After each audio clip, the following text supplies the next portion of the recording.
अभी भगवान ने अच्छी बात बता रहे थे, कहा कि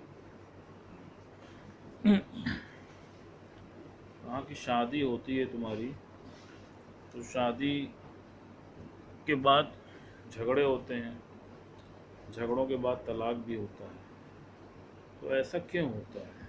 क्यों? क्योंकि हम उन परिस्थितियों को एडजस्ट नहीं कर पाते हैं। भगवान ने बोला कि ज्ञानी सहज स्वभाव में रहता है।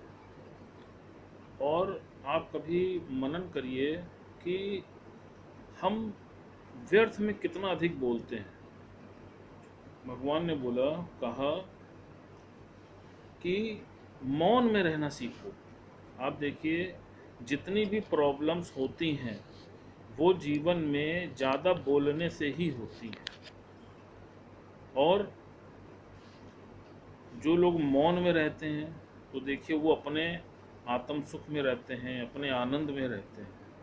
तो भगवान ने बोला, कहा कि मौन में रहो। और सबसे बड़ी बात यह है कि आप कभी कल्पना करिए कि आप एक दिन में अपनी कितनी एनर्जी का लॉस करते हैं। कभी अपने अंदर इसका चिंतन मनन करिए कि क्या बोलने की आवश्यकता थी। तो आप पाएंगे कि अगर हमने दिन भर में 100 शब्द बोले तो सिर्फ 5 शब्द बोलने की आवश्यकता थी। और आप सोचिए कितना आप अपनी एनर्जी का भी उसमें लॉस करते हैं। फिर हमेशा आप इस चीज़ को देखिए कि ज़्यादा बोलने वाला व्यक्ति हमेशा अशांत रहता है। कभी भी उसका जो मन होता है वो शांत नहीं होता है, वो हमेशा अस्थिर रहता है और उसकी बात की भी कभी कोई वैल्यू नहीं करता है।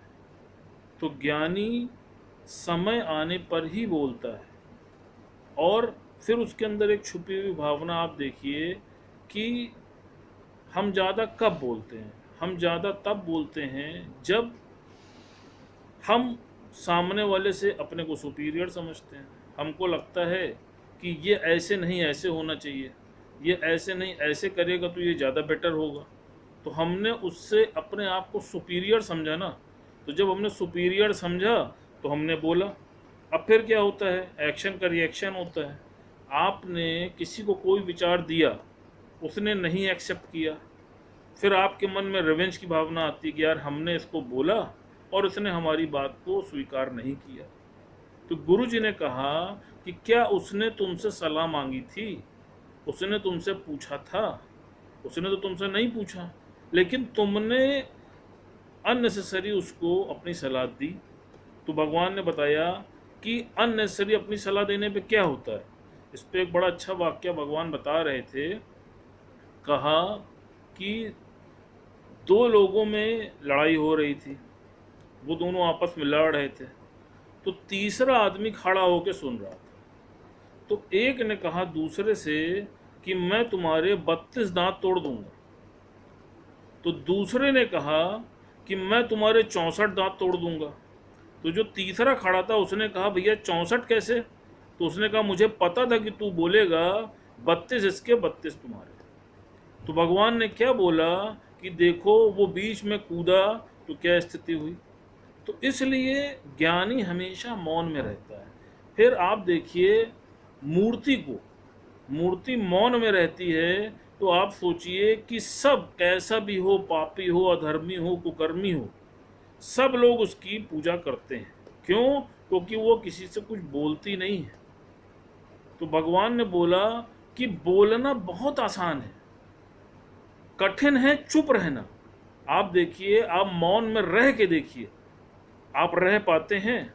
आप सोचिए, कोई आपसे विपरीत चले और आप मौन में रह के देखें कि क्या आप मौन में रह पाते हैं? कोई आपकी बात ना माने, आप मौन में रह के देखिए, क्या आप मौन में रह पाते हैं? बहुत कठिन है, बहुत उथल पुथल है। आप समझ लीजिए कि 20 नाखूनों का जोर लगाना पड़ता है, तब भी आदमी मौन में नहीं रह पाता है। बोल देना बहुत आसान है। भगवान ने बोला, एक ने कही दूजे ने मानी, तो नानक कहे दोनों ज्ञानी।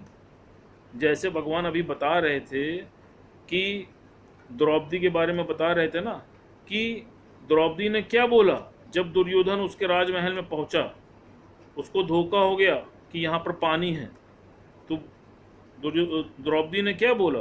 द्रौपदी ने बोला, अंधे का पुत्र अंधा। अब आप सोचिए कि उस एक वाक्य की वजह से इतनी बड़ी महाभारत हो गई। जो द्रौपदी ने बोला वो वाक्य उसको इस कदर लगा कि वो उसको बर्दाश्त नहीं कर पाया। तो भगवान ने क्या बोला कि वचन संभाल के बोलिए, वचन के हाथ न पाओ, और एक वचन औषधि करेगा, एक करेगा घाव। इसलिए कोई भी शब्द आप अपने मुख से निकालते हैं तो उसको बहुत सोच समझ करके ही आप उसको निकालिए। जैसे एक बार तीर कमान से निकल गया तो फिर वो वापस नहीं आता। उसी प्रकार जो शब्द आपके होते हैं, अगर आपने कोई कटु शब्द बोला तो उसका परिणाम जरूर सामने आता है। तो इसीलिए भगवान ने बोला कि हमेशा बहुत तौल के अपने शब्दों को बोलो, बहुत मीठा बोलो, कोई भी शब्द ऐसा ना बोलो कि जो दूसरे के दिल में घाव पैदा करे। फिर भगवान ने बोला कि देखिए, सत्संग में आते आते धीरे धीरे रे मना धीरे धीरे होए, तो सत्संग में धीरे धीरे बैठते बैठते हमारा मन अमन होना शुरू हो जाता है और चीज़ों को एक्सेप्ट करने लगता है। नहीं तो सत्संग में आने के पहले की जो स्थिति रहती थी उसमें 4 प्रकार की स्थितियां होती थी कि अगर किसी ने कुछ बोल दिया तो तुरंत मन में उद्वेग की भावना उत्पन्न हो जाती थी। जैसा गुरुजी ने बताया कि 4 प्रकार की स्थितियां होती थी। कौन सी स्थिति होती थी? पहली होती थी पत्थर में लकीर। जैसे आप एक बार पत्थर में लकीर खींच दीजिए तो वो लकीर जो है खुद से नहीं मिटती है, वो हमेशा दर्शाती रहती है। तो भगवान ने क्या बोला, ये स्थिति होती है अज्ञानी की, कि एक बार किसी से अगर उसका मन मुटाव हो गया या किसी से उसका कोई झगड़ा हो गया तो वो जीवन पर्यंत उसी को गांठ बांध के बैठ जाता है कि अब तो कुछ भी हो जाए, इस व्यक्ति से अब मेरा कोई संबंध नहीं रहेगा, अब मैं मरते दम तक इसका चेहरा नहीं देखूंगा, इससे कोई भी संबंध नहीं स्थापित करूंगा। तो ये जो पहली स्थिति होती है ये होती है अज्ञानी की। फिर भगवान ने क्या बताया? दूसरी स्थिति होती है बालू में लकीर। जैसे बालू में लकीर होती है तो आप देखिए कि अगर आप बालू में लकीर खींचते हैं तो लकीर आती है, लेकिन जब लहरें आती हैं तो वो लकीर स्वतः मिट जाती है। तो भगवान ने इसके लिए बताया कि ये जो स्थिति होती है ये स्थिति होती है जिज्ञासु की। जो जिज्ञासु अवस्था में होता है उसके साथ ये स्थिति होती है। कोई भी व्यक्ति उसको कुछ बोलता है तो उसके मन में वो बात आती जरूर है, लेकिन वो जब गुरु के सानिध्य में आता है या अपने कोलीग्स के सानिध्य में आता है, जिज्ञासुओं से पूछता है, तो वो लकीर मिट जाती है, उसका मन शांत हो जाता है। तो वो स्थिति होती है जिज्ञासु की। फिर तीसरी स्थिति कैसी होती है? तीसरी होती है पानी में लकीर। कहा पानी में लकीर कैसी होती है कि आप पानी में देखिए, अगर एक बार लकीर खींचें तो आपको दिखेगी, लेकिन दिखते ही वो हट जाएगी क्योंकि लहर उसको ले जाती है।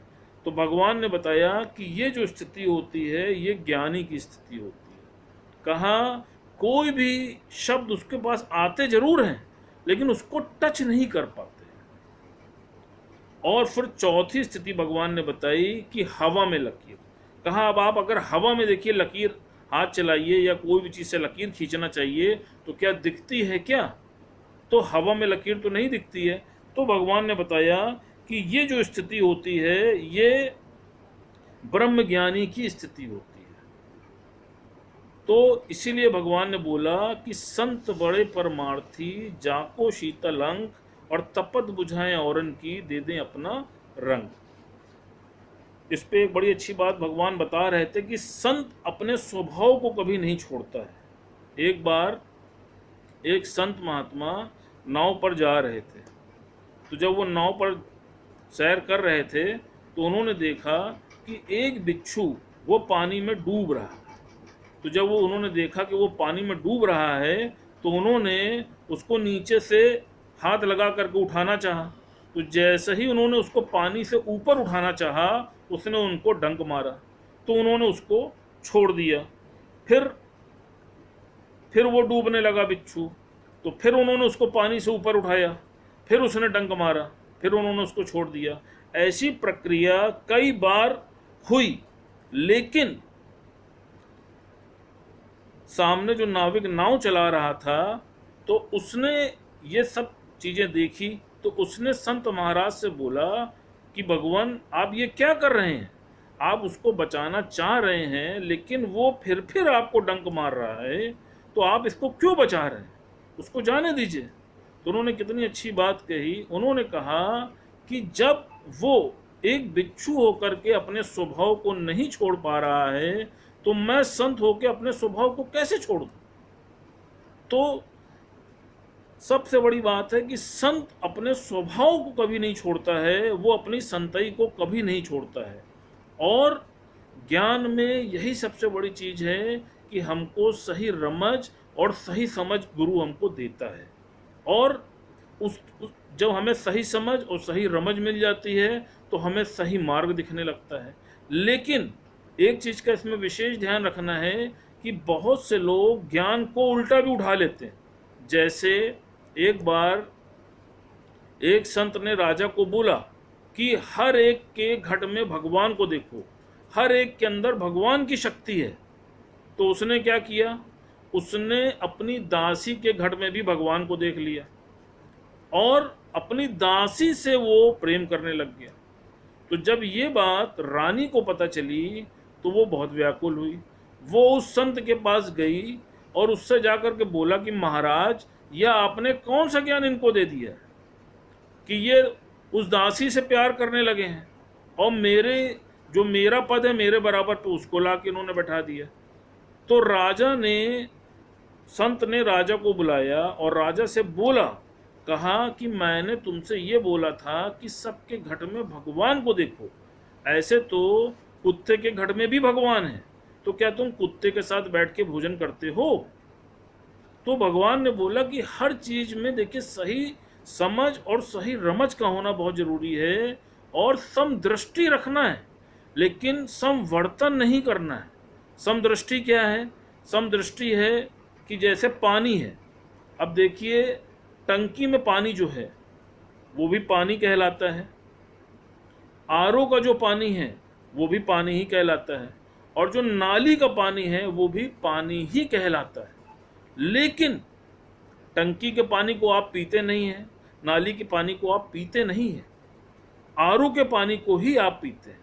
तो भगवान ने बोला कि समदृष्टि तो तुमको रखनी है लेकिन समवर्तन नहीं करना है। तो ज्ञानी ज्ञान को बहुत रमज समझ के साथ उठाता है और गुरु के बताए हुए मार्ग पे ही चलता है। किसी भी चीज में देखिए तगड़ नहीं करता है, बहुत सहज गति से चलता है। और जैसे भगवान ने भी बोला ना, कहा कि वो प्रकृति के बीच में रह करके भी माया में लिप्त नहीं होता है। अज्ञानी क्या है, अज्ञानी उस माया में लिपायमान हो जाता है। जैसा भगवान ने बोला उस मक्खी के बारे में कि वो जो मक्खी थी जब उसको बहुत अधिक प्यास लगी तो उसने क्या किया, वो जा करके कढ़ावे के बीचों बीच बैठ गई और बीचों बीच बैठ करके उसने खूब चाशनी को पिया। तो पीने पर क्या हुआ कि उसके पंख भी चाशनी से लिप्त हो गए। अब वो उड़ने में असमर्थ हो गई और क्या हुआ, वो मारी गई। और एक जो बुद्धिमान मक्खी है वो कैसी है, वो मक्खी कढ़ाई के कोने में बैठ के चाशनी को पीती है। तो जब वो कोने में बैठ के चाशनी को पीती है तो वो पेट भर के चाशनी को पी भी लेती है और आवश्यकता पड़ने पर उड़ भी जाती है।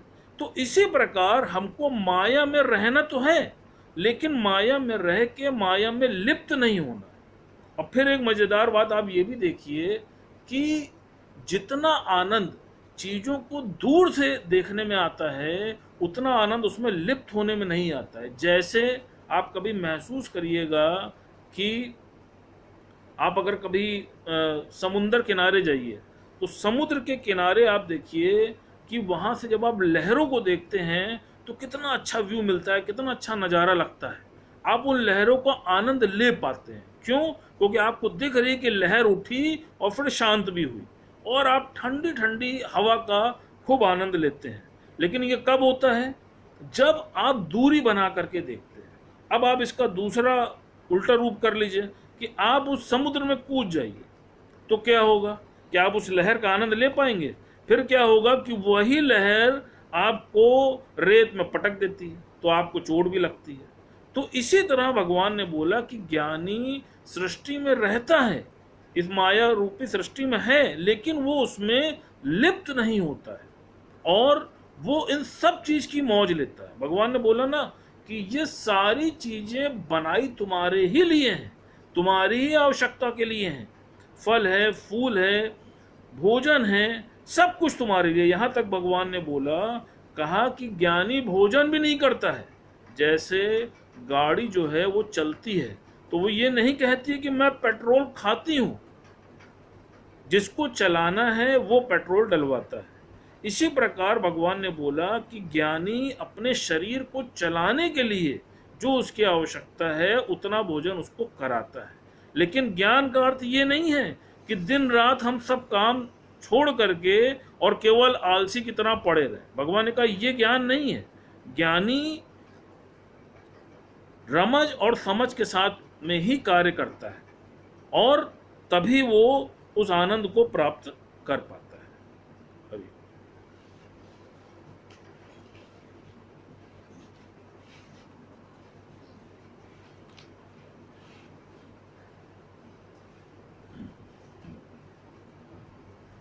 अभी कितना बढ़िया बता रहे तुमने दिया है।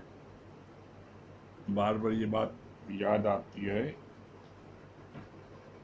सूना सकना कोई नहीं हर की अंदर लाल, और मूर्ख गण खोले नहीं कर्मी भय कंगाल। आप बस मुख खोलो, भगवान आपके मुख से बोलेगा।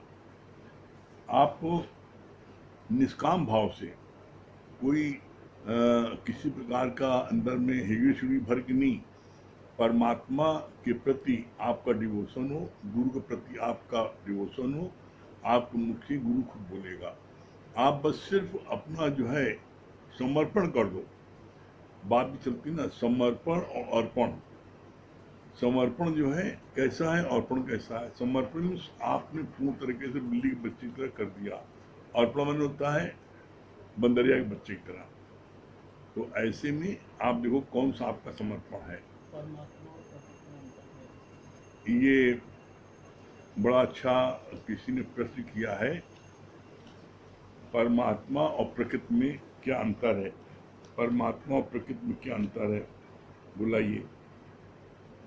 तो इसके लिए जो है बोला भगवान ने, जो परमात्मा ही प्रकृति, प्रकृति मतलब क्या होता है, प्रकृति को बोला गया है क्षेत्र। ये पहले क्षेत्र और क्षेत्रज्ञ है, वही प्रकृति है। क्षेत्र और क्षेत्रज्ञ, प्रकृति और पुरुष। क्षेत्रज्ञ होता है पुरुष, पुरुष माने परमात्मा। यहाँ पर प्रकृति और पुरुष ये दोनों कैसे हैं, ये दोनों अपरिवर्तनीय है, ये इनका नाश नहीं होता है। तो यहाँ पर जो क्षेत्र है उसी को बाद में प्रकृति बोला गया है, और जो क्षेत्रज्ञ है उसी को बोला गया पुरुष, भगवान। तो यहाँ पर बहुत अच्छी बात बोली भगवान ने। प्रकृति मतलब होता है त्रिगुणी माया, सतो रजो तमो, ये तीन जो है, और ये तीन जो है इसमें हर व्यक्ति इसमें किसी न किसी फंसता। कोई सत्व में फंस जाता है, कोई रजो में और कोई तमो में फंसता है। हर व्यक्ति इन तीनों माया में फंसता है। कोई बिरला जो परमात्मा को हर समय गुरु को स्मरण करता है वो सिर्फ बचता है, और वो भगवान से मिलकर होता है। नहीं तो हर व्यक्ति इन परमात्मा की त्रिगुणी माया में, जो प्रकृति की त्रिगुणी माया है, सतो रजो तमो। सत्य माने होता है पूजा पाठ करना, रजो माने हम ये करना है, हमको नौकरी करनी है, हमको व्यापार करना है, ये करना है, बेटी शादी करनी है, तो रजो। तो माने खाना पीना ऐश करना, दोस्तों सताना। तो बोला इन तीनों में, ये तीनों प्रकार के व्यक्ति हैं, और इन तीनों में किसी एक में आदमी फंस जाता है। कोई सतों में पूजा पाठ फंसा रहता है, कोई रजों में और कोई तमों में। कोई बिरला ऐसा होता है जो इन तीनों से उपराम बोला त्रिगुणातीत किसी में न फंसे, क्योंकि तुम सतों में फंसोगे तो स्वर्ग मिलेगा, तमों में फंसोगे तो नरक मिलेगा, लेकिन मोक्ष नहीं मिलेगा। मोक्ष किसको मिलता है? जो no karma, no karma means nishkam karma, इच्छा और अहंकार के सिवा जो कार्य करे वो है नो कर्मा।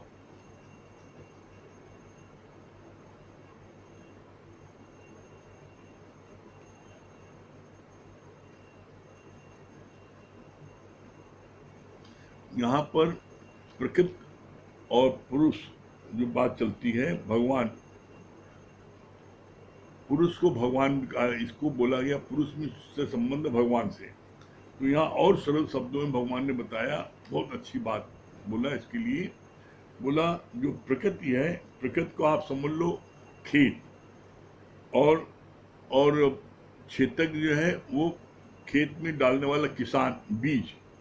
तो जैसा खेत में बीज डालेगा उसके अनुसार उसको उसका जो है फल मिलेगा। बोला तुम बीज डालने में स्वतंत्र हो, तुम कर्म करने में स्वतंत्र हो, लेकिन फल भोगने में परतंत्र हो। तो यहाँ पर प्रकृति का बात जो चली थी, ये प्रकृति मीन्स जो आपके जो परमात्मा द्वारा, ये प्रकृति और पुरुष परमात्मा, ये जो है खेत और जो है किसान, बीज डालना। और प्रकृति भी दो प्रकार की है। प्रकृति कैसे दो प्रकार की है? बोला परा प्रकृति और अपरा प्रकृति। परा माने जड़, अपरा माने जो इंद्रियों द्वारा हम रस लेते हैं, अपरा प्रकृति। फिर बोला परा अपरा। अपरा माने होता है संसार के सुख इंद्रियों द्वारा जो लिया जाता है। और इसी तरह पुरुष माने, पुरुष के लिए क्या बोला गया? पुरुष के भी दो हैं, पुरुष के दो भेद हैं। कौन दो भेद है? पहला पुरुष, पुरुष माने जीवात्मा, और दूसरा है पुरुष यानी परमात्मा। पुरुष जो है, पुरुष परमात्मा भी और पुरुष जीवात्मा भी। क्यों? वही कृष्ण एको श्याम बहुरूप धरो। तो यहाँ पर दोनों ले आया है, जगत के लिए क्या आया है कि जो किसान जैसा खेत में बीज डालता है, प्रकृति में जैसा डालता, क्षेत्र और क्षेत्रज्ञ, क्षेत्र माने खेत, क्षेत्रज्ञ माने खेत में डालने वाला किसान, बीज। तो जैसा आप बीज डालोगे वैसा आपकी फसल होगी, जैसा कर्म करोगे वैसा आपको योनि मिलेगी यहाँ पर। तो इसमें आप और सरल ढंग समझ लो, आप ही जो है पुरुष हो, आप, और आप जो है प्रकृति हो। वही परमात्मा ही पुरुष और परमात्मा ही प्रकृति बना है। क्यों बोला इसको और सरल शब्दों में? क्योंकि इस पूरे ब्रह्मांड में परमात्मा के अलावा कुछ है ही नहीं, और परमात्मा के द्वारा ही ये प्रकृति जो है, इसमें लोग उलझ जाते हैं। उलझो नहीं, न सतों में उलझो, न रजों में उलझो, न तमों में उलझो। किसमें उलझो सिर्फ एक गुरु और भगवान में। बस मेरा गुरु है, मेरा भगवान है, बस। और जब आप उसको पूर्ण समर्पण कर दोगे तो बोला फिर कहीं जाने की आवश्यकता नहीं है। कैसे? कृष्ण को उद्धार क्यों हुआ? कृष्ण ने अर्जुन को उद्धार क्यों किया? कभी आपने सोचा? कृष्ण ने अर्जुन को उद्धार इसलिए किया कि अर्जुन ने कृष्ण से ज्ञान सुनने के बाद वो कहीं दूसरी का ज्ञान सुनने नहीं गया, वो सिर्फ एक कृष्ण को उसने साधा। तो बोला एक साधे सब सदे, सब साधे सब जाए। बड़ा अच्छा इसका उदाहरण गुरु ने दिया। बोला आपके जो है परमहंस, जो उन्होंने विवेकानंद को क्या हुआ, उनके गुरु रामकृष्ण परमहंस, वो कोई बहुत बड़े संत आए थे, तो उनका सुनने के लिए बड़े ललायत थे, वहाँ उनके पास गए।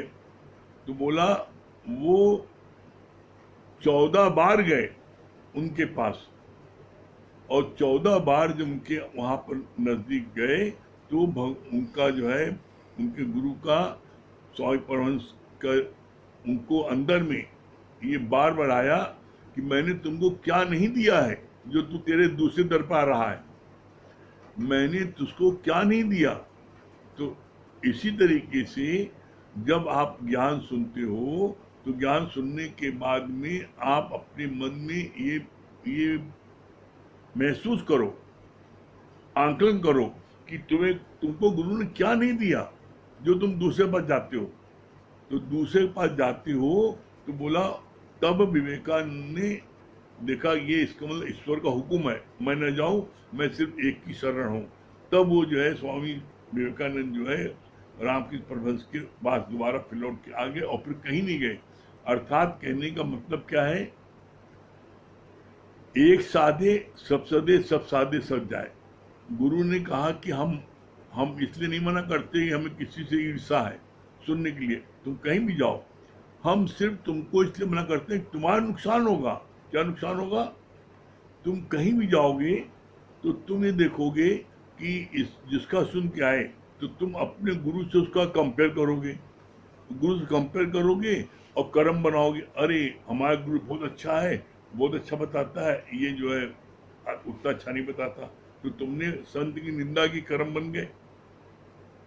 और यदि वो चटपटेदार बताता है तो तुमने गुरु का, अरे हमारे गुरु से ज्यादा अच्छा बताता है, अब तुम वहां चले गए।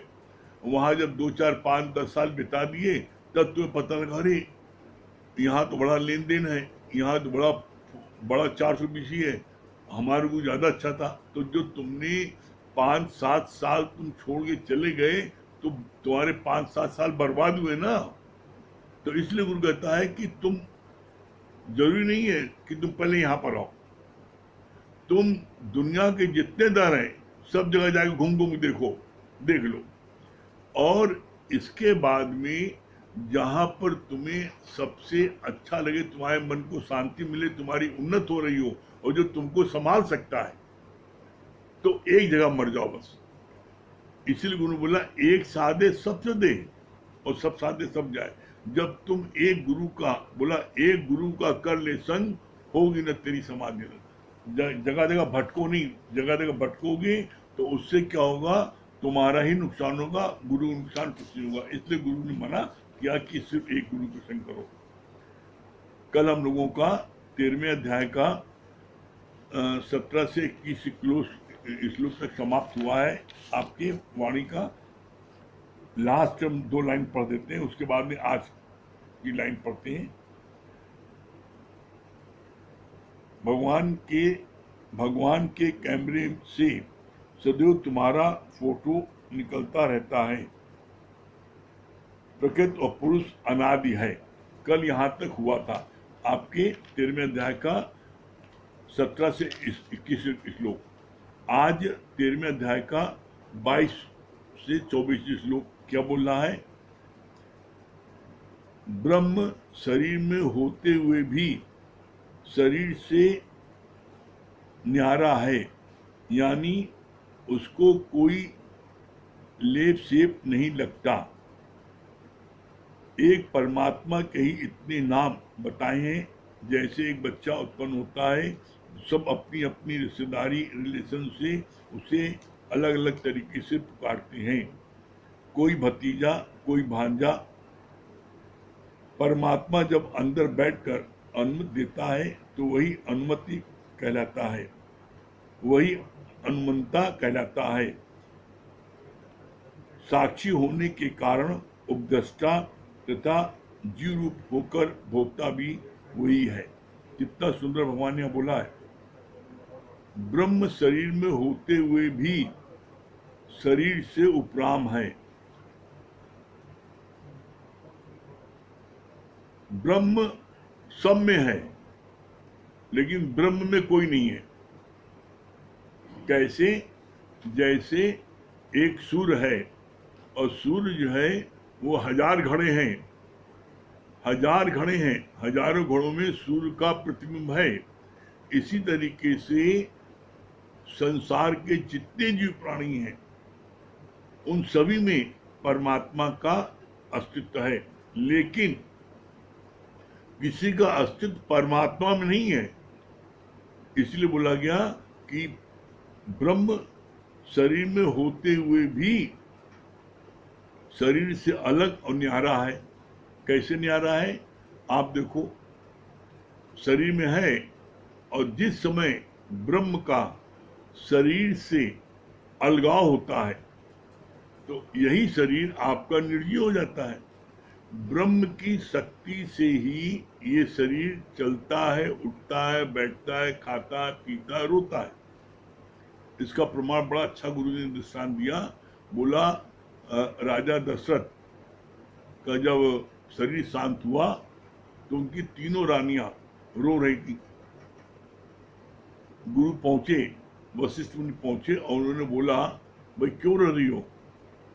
अरे कहा दशरथ देख नहीं रहे आप, राजा मर गए। तो राजा तो सामने पड़े हैं। अरे भी राजा सामने पड़े हैं। कहा फिर? अरे मरे। अरे भाई, बोला तुम रो क्यों रही हो? जिसके लिए रो रही हो तो सामने है। इसका मतलब क्या कि जब तक ब्रह्म का कनेक्शन था जीव से, तो वो जीव आत्मा चलता था, फिरता था, उठता था, बैठता था, खाता था, पीता था, आपके सुखों को ध्यान रखता था। तो भगवान ने, गुरु ने क्या बोला? बोला वो दशरथ तो सामने पड़े हैं, लेकिन कहा हमने जो दशरथ बोलते थे तो कहो, ये कहो कि हम अपने सुखों के लिए रो रहे हैं। क्यों? क्योंकि दशरथ थे तो हम जो है सस्ते थे, धसते थे, हम साड़ी अच्छी पहनते थे, हमारा बड़ा होता। अब दशरथ नहीं है, अब मैं सज नहीं सकता, मेरा कौन ध्यान रखेगा? तो बोला कि हर व्यक्ति अपने सुखों के लिए रोता है। और ऐसा भी होता है कि जो पत्नी बहुत रो रही है अपने पति के लिए, ऐसा भी देखा गया है कि ऐसा पति जो अपनी पत्नी को मारता है, पीटता है, शराब पी करके उसको मारता पीटता है, और जो वो बेचारी 4 जगह काम करके पैसा कमाती है, उसका पैसा भी छीन करके शराब पी जाता है। और जब वही पति मरता है, ये बात मैंने अपने कानों से स्वयं सुनी है, वही पत्नी अपने पति के लिए क्या बोलती है? अच्छा हुआ मुझौसा मर गया, ये वर्डिंग थी। तो बोला अपने सुख से सब जग बांधो। हर व्यक्ति अपने सुख से बंधा है। तो ऐसे में हम देखें कि हमसे किसको सुख मिलता है। तो यहाँ पर अगर सुख मिलता है जब तो ठीक है, सुख नहीं मिलेगा तो फिर जो है ऐसे लोग कहेंगे।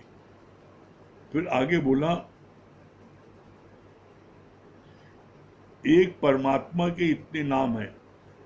परमात्मा कितने, कोई कृष्ण कहता है, कोई जो राधे कहता है, कोई कुछ, कितने नाम है। बोला कैसे? आप तुम्हारे बच्चे का जितने रिश्तेदार हैं सबके लिए अलग अलग है। किसी का भांजा है, किसी का भतीजा है, किसी का साला है, किसी का पति है, किसी का देवर है, किसी का बहनोई है। तो एक व्यक्ति के कितने रिश्तेदार हो जाते हैं, कितने उसके अलग अलग उसका नाम हो जाता है। इसी तरीके से परमात्मा का है। फिर आगे बोला, सब अपनी अपनी रिश्तेदारी रिलेशन से उससे अलग अलग तरीके से पुकारती हैं, और कोई भतीजा तो कोई भांजा होता है। परमात्मा जब अंदर बैठकर अनुमति देता है तो वही अनुमंता कहलाता है। साक्षी होने के कारण उपदेष्टा का जीव रूप होकर भोक्ता भी वही है। मतलब वही परमात्मा ही भोक्ता भी है। अरे जब परमात्मा ने शरीर धारण किया तो कौन भोगेगा? इसका प्रमाण कैसे दिया भगवान ने? कहा, ये लाइन आई, सबना जिया का एको दाता, सो मैं विसर न जाऊं। तो इसके लिए गुरु ने बोला नहीं, लाइन ये है, सबना जिया का एको धाता, सो मैं विसर न जाऊं। सारे जीवों को धारण करने वाला वही है। तो जब धारण करने वाला वही, तो कैसे भोगेगा? आप कहां से आ गए? जीव, जो जीव बोलता है उस जीव के अंदर कौन है? किसकी शक्ति से जीव बोल रहा है? उसी परमात्मा की शक्ति से जीव बोल रहा है। जिस समय परमात्मा की शक्ति उससे अलग होती है, कट होती है, उसी समय वो निर्जीव हो जाता है। फिर आगे बोला, जो पिंडे सो ब्रह्मंडे, जो ब्रह्मंडे सो पिंडे, जो खोजे सो पाए। मतलब क्या, जो इस पूरे ब्रह्मांड में है वही तुम्हारे पिंड में है, जो पिंड में है वही ब्रह्मांड में है। तो इसके लिए बोला तुम कहाँ खोज रहे हो? तुम भगवान को खोजने जा रहे हो, कि भगवान कोई छोटा बच्चा है खो गया उसको ढूंढने जा रहे हो? अरे तुम कहीं भी जा रहे हो, अरे भगवान, आप स्वयं भगवान होते हुए आप भगवान को ढूंढने जा रहे हो। बोला नहीं, हर चीज तेरे नाल है, तुम्हारे अंदर सब कुछ है और तुम बाहर खोज रहे हो। तो बाहर खोजने से क्या तुमको मिलेगा? ये अपने मन को सेटिस्फेक्शन देने के लिए आप बाहर जा रहे हो, लेकिन बाहर मिलेगा कुछ नहीं। बोला तुम्हारे ही घट में सब कुछ है। इसीलिए बोला जो जो ब्रह्मंडे सुपिंडे, जो पिंडे सु ब्रह्मंडे, शायद तुम्हारे पिंड में सब कुछ है। फिर आगे बोला जीव भाव में आते ही दोष दृष्टि आ जाती है, पर जब हमारी नजर केवल तत्व पर रहती है तो गुण दोषों पर ध्यान नहीं जाएगा। कितनी सुंदर बात है, ये की पॉइंट है। जब आप तत्व माने भगवान देखोगे तो किसी में कोई दोष दृष्टि आपकी नहीं जाएगी। जब आप जीव देखोगे फलाना है तो आपकी दृष्टि उसकी जो है अच्छाई और बुराई में जाएगी। तो बोला भगवान ने तत्व पर रखो, तत्व पर नजर रखो। और जब तत्व पर नजर रखते हैं हम तो हमारे को सिर्फ जो है एक ही है ही भगवान, तो फिर मेरे कोई कर्म नहीं बनते। अपना जीवन ज्ञान में बताओ, अपना जीवन ज्ञान में बनाओ। आज से अपनी कमियां देखना बंद करो और अपने में भी भगवान देखो और सर्व में भी परमात्मा का दीदार करो। शीशे में आर पार दिखता है पर दर्पण में तुम्हें केवल अपना आप दिखता है। मन पड़ा ही है द्वैत में। ये मन की खूबी है। मन जो है क्या है, मन की 3 स्टेज है। कौन 3 स्टेज है? पहला है मन अंधला, नीच, पापी, छिनाता, छिन जाता। मन जो है क्या है, मन पागल प्रोफेसर है। लेकिन जब सत्संग में आ जाता है, गुरु के वचन सुनता है, तो क्या होता है, धीरे धीरे धीरे धीरे हम मन की को समझाने के काबिल हो जाते हैं। गुरु की बात सुन करके, गुरु के वचन सुन करके, तब क्या होता है, मन ते मन मानिया। कोई कष्ट मिला, कोई कोई किसी प्रकार का कोई विपरीत परिस्थिति आई जीवन में, तो तुरंत मन में आता है मेरे ही ये बोए बीज हैं, मैंने ही कभी किसी जन्म में ऐसा कर्म किया था जिसके कारण से आज ये मुझको फल मिला। तो क्या हो गया, मन ते मन मानिया, मन से मन मान जाता है। और फिर इसके बाद में जब हम गुरु के वचन 100% अपने जीवन में लगा लेते हैं, सुनते सुनते, तो क्या होता है, तब होता है मन तू ज्योत स्वरूप है, अपना मूल पहचान, हर चीज तेरे नाल है, गुरुमति मन मान। जब तुम्हारा मन गुरु की मत को मान जाता है तो क्या बोला, हर चीज तेरे नाल है, तुम्हारे अंदर सब चीज है। कैसे बोला, इसके लिए बहुत अच्छी बात भगवान ने बोला, तुम्हारा अपना रूप कभी आपने सोचा क्या रूप आपका है?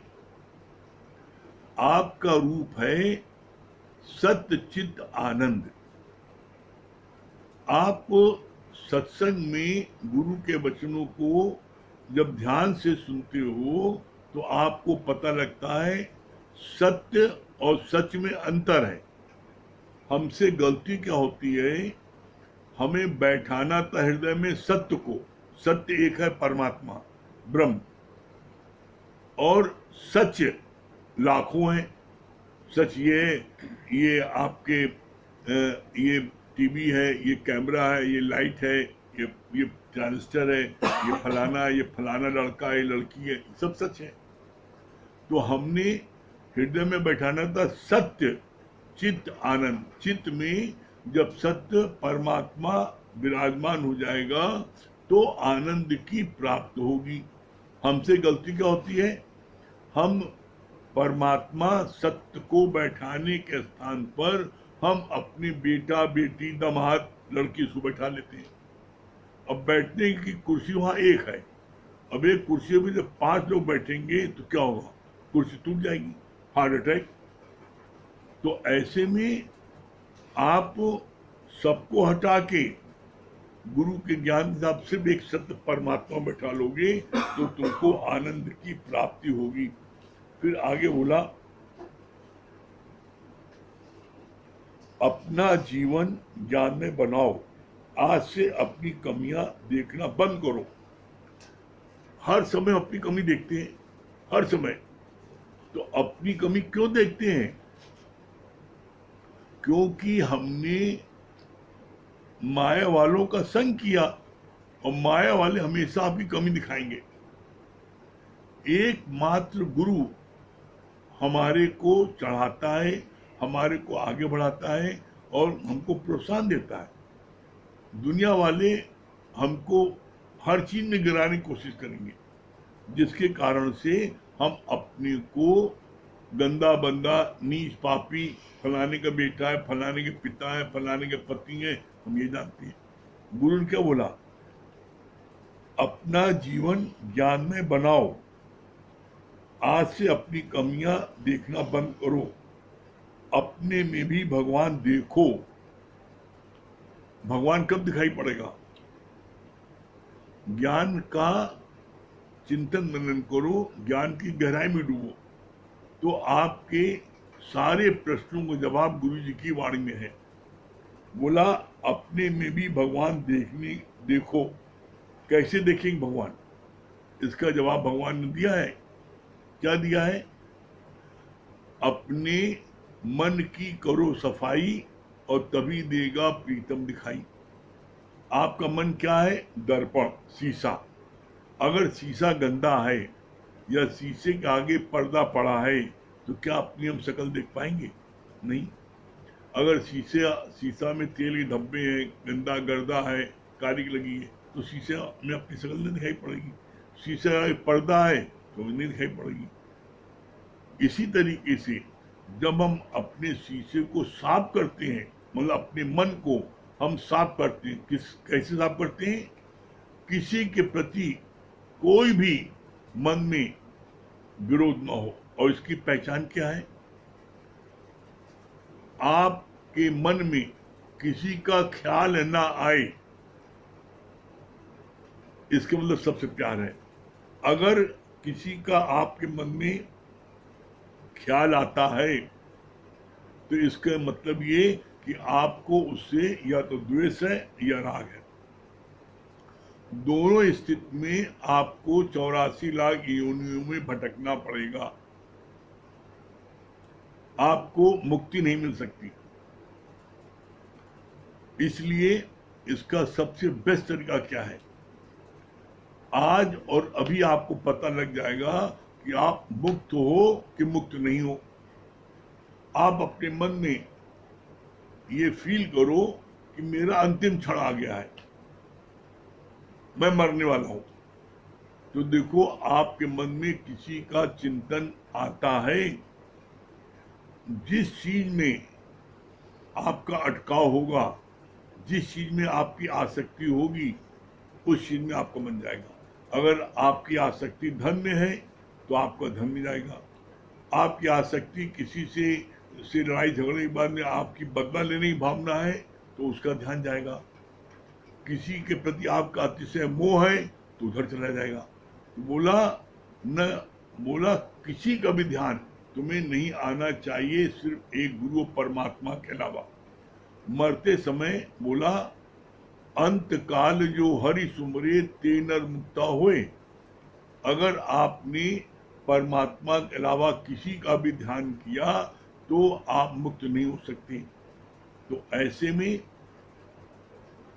अभी आपको जिसका ध्यान आ रहा है उसी के ध्यान अंत मेले में आएगा।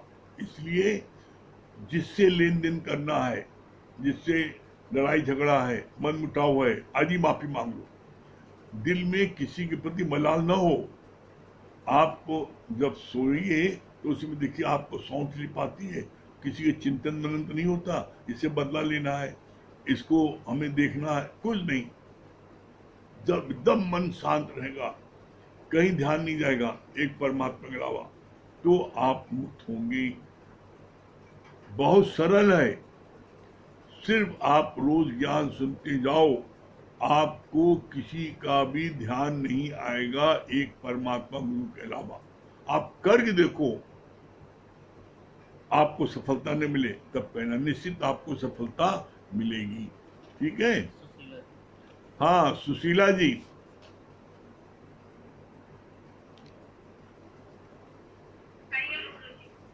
हाँ सुशीला जी क्या बता रही हैं? बहुत अच्छा बताए हैं कि सत्संग में आने से पहले सबकी स्थिति यही थी कि जैसे बताए हैं, सत्तो रजो तमो, ये तीनों चीज में हमेशा लोग फंस जाते हैं। लेकिन जब ये सब चीज से निकलना शुरू होते हैं, कि एकदम आपकी आवाज कट रही है। और दूसरी बात यही बहुत अच्छी लगी, एक साधे सब सत्य, साधे सब जगह। बहुत अच्छी ये बात लगी। कि सच बात है, एक गुरु के संग करेंगे तो जीवन बन जाएगी। 10 के संग जाएंगे तो मन ऑटोमेटिक 10 बात विचार करेगा, ये सही है, ये सही है, ये ग्राफ नहीं चल पाएगा। रास्ता अगर ये ले लिए हैं तो लग 2-3 रास्ता पकड़ेंगे तभी लग पाएंगे। हाँ चलिए भजन सुना दीजिए।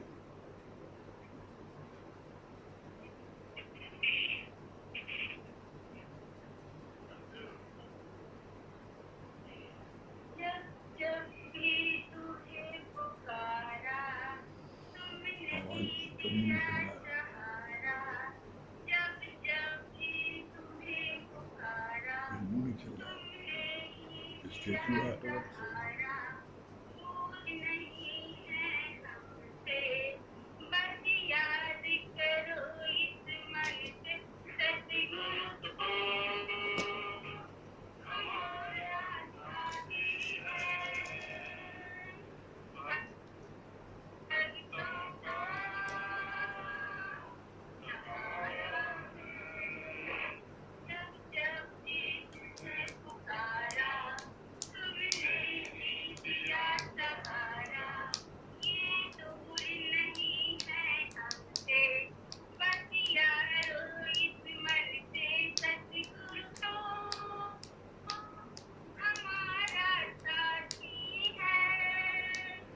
भक्तों का सहारा है, हमसे दूर नहीं है, करता है रखवाली। हमसे दूर नहीं है, करता है। ने किया भरोसा, रसूले दूर संभाली। जिसने किया भरोसा, रसूले जोर संभाली।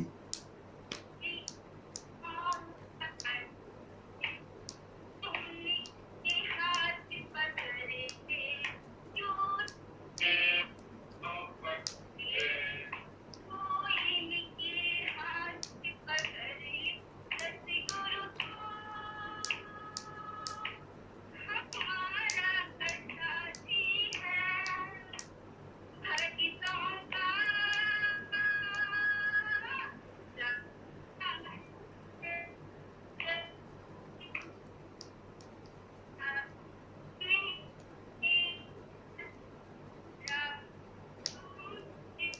सुशीला जी आवाज नहीं आ रही है।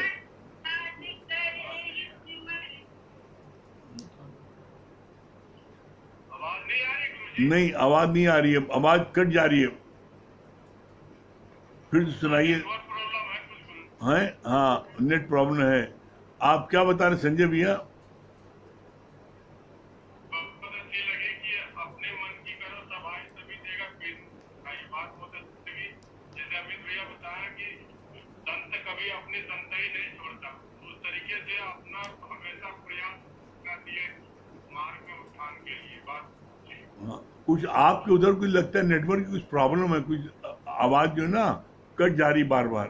आप लोगों को उधर कुछ थोड़ा ओपन एरिया, हमारे कुछ ओपन एरिया में बैठा करिए, लगता है कमरे में आवाज जो है कटती बहुत है, नेटवर्क कुछ प्रॉब्लम उधर है। हम्म, हमारे हाँ नहीं दिखवा लीजिएगा। अच्छा हाँ, हाँ पूनम जी कटरा, अच्छा दिखवा लीजिए संजय भैया। हाँ पूनम जी कटरा, हाँ पूनम जी। हाँ गुरु जी बहुत बहुत सादे सब सादे सब जाए है ना। एक गुरु का कर लोग तो तभी समझ। हम्म, और जैसे कहे ना समझ करना, इधर भी गए उधर होता क्या, इसके गुरु को करके नैया पार करेगी। बहुत अच्छा लगता। और उन्हें तत्व पे नजर रखो, हमेशा तत्व पे नजर रखो। अगर जीव हाँ में आओगे और जीव हाँ अच्छा होता है, ये बात हाँ बहुत अच्छी लगी। हाँ हाँ नीलू जी बहुत अच्छा।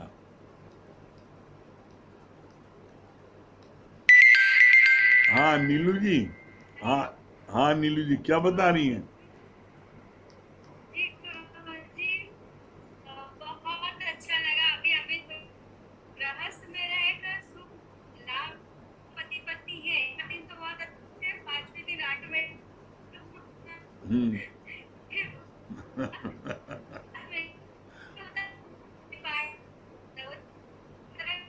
साई की बैठ के चाशनी का आनंद लेता है, और आनंद लेते ही पेट भर जाके वो साइड में उड़ जाता है। ये बातें बहुत अच्छी लगी गुरुजी। और सच बात है, हमारे गुरु आप त्रिगुणा तीर्थ है। सच में ये सत रज तम तीनों गुणों से उपरांत है, और हम सभी को एक एक तो लग रहा है बैठते हैं ना तो अंदर लगता है कि पता नहीं क्या, मतलब एक इतनी अंदर खुशी हो कि बस मतलब बता नहीं सकते उस चीज को। बहुत अच्छा लग रहा है। और मम्मी है गुरुजी, मम्मी भी बताना हाँ हाँ चाहेंगी। क्या बता रही है मम्मी जी क्या बता रही है? हरिओम। नहीं बता पा रही हूँ। हाँ आप लोगों को मुझे ना नेटवर्क कुछ लगता है, कुछ कुछ गड़बड़ है क्या? आवाज कट रही बार बार, आवाज जो है, गुरुजी आवाज कर। हाँ आवाज प्रॉपर नहीं आ रही है, कट रही है। चलिए कोई बात नहीं, ऐसा भी होता है कभी कभी। हाँ महेश भैया।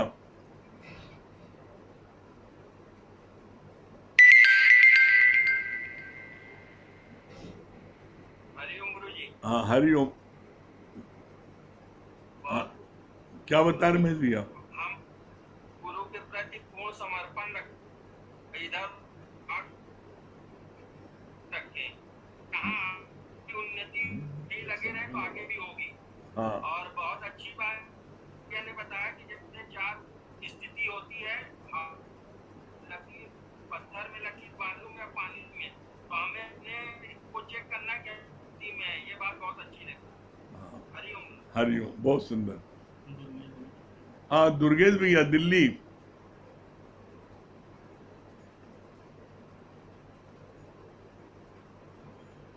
हरिओम जी। हरिओम हरिओम हरिओम क्या बोल रहे हैं दुर्गेश भैया? बहुत अच्छी बात बताई, सच बात है। दुनिया वाले हमें गिराने के लिए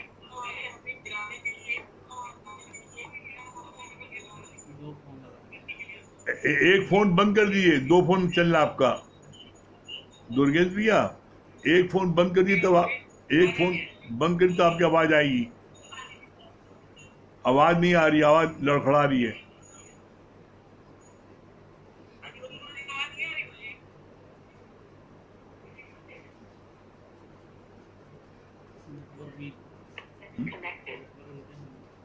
हाँ हाँ कोई बात नहीं, नेटवर्क की प्रॉब्लम है। हाँ और क्या बोल रही पूजा जी?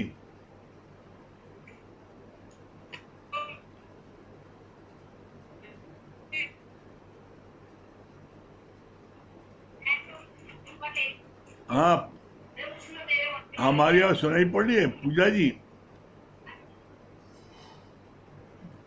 चलो दूसरा ये, हाँ नेटवर्क की प्रॉब्लम है, कोई बात नहीं है। हाँ अर्चना जी, अर्चना किसरवानी, आवाज नहीं आ रही आप।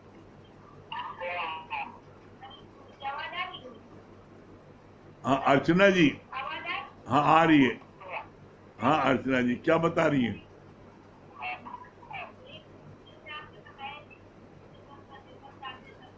आवाज बहुत धीमी आपकी आ रही है, और पास आके बताइए।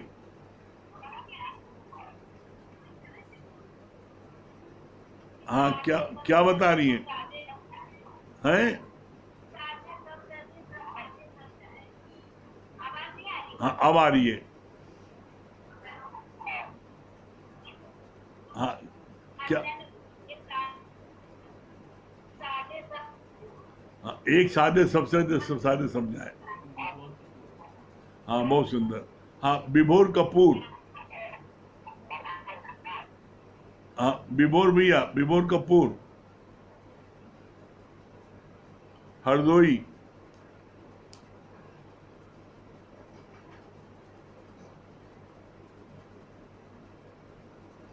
विभोर कपूर, हरदोई।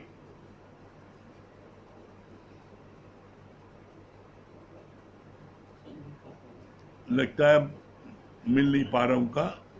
चलिए अच्छा हाँ आ गए, विभोर भी आ गए। हाँ अरे बिट्टो रानी क्या बता रही हो? बिट्टो रानी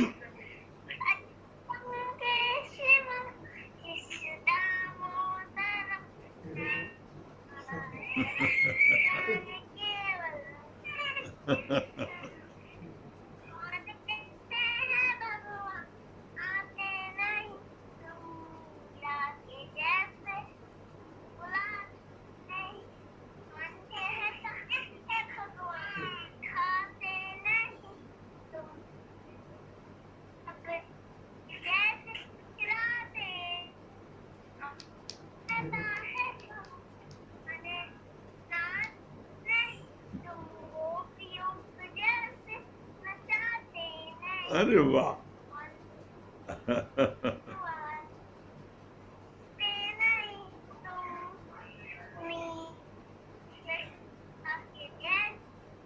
बहुत बढ़िया, अच्छे से फिर से याद कर लेना, फिर सुनाना पूरा याद करके, ठीक है बिट्टो रानी? हरिओम। हाँ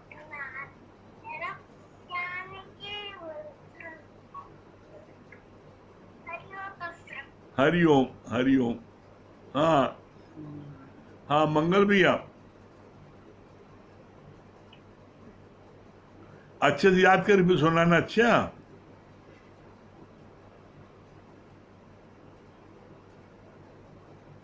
हाँ मंगल भैया। हरिओम गुरुजी। हरिओम। हाँ क्या बता रहे मंगल भैया?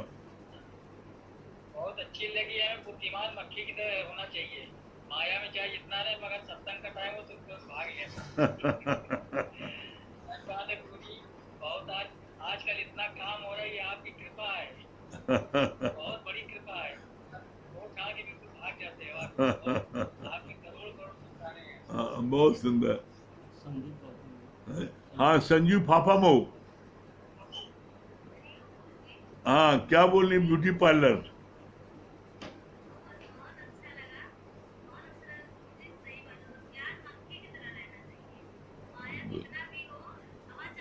हाँ हाँ बोलिए बोलिए, और पास आके बोलिए, थोड़ा आवाज कम आ रही है।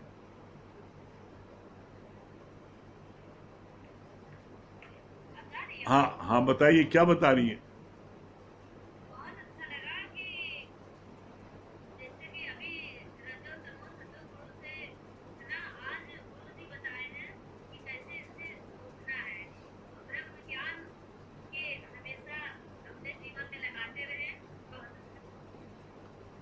हाँ बहुत सुंदर, हाँ बहुत सुंदर। हाँ हाँ बहुत सुंदर। चलिए समय हो रहा है, उनको जाप कर ले।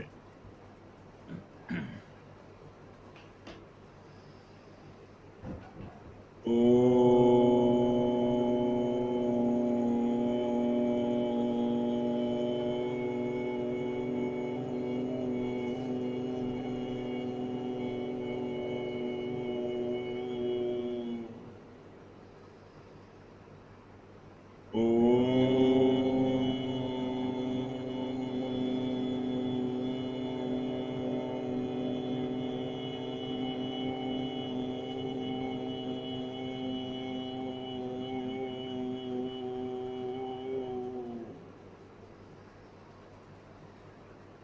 सभी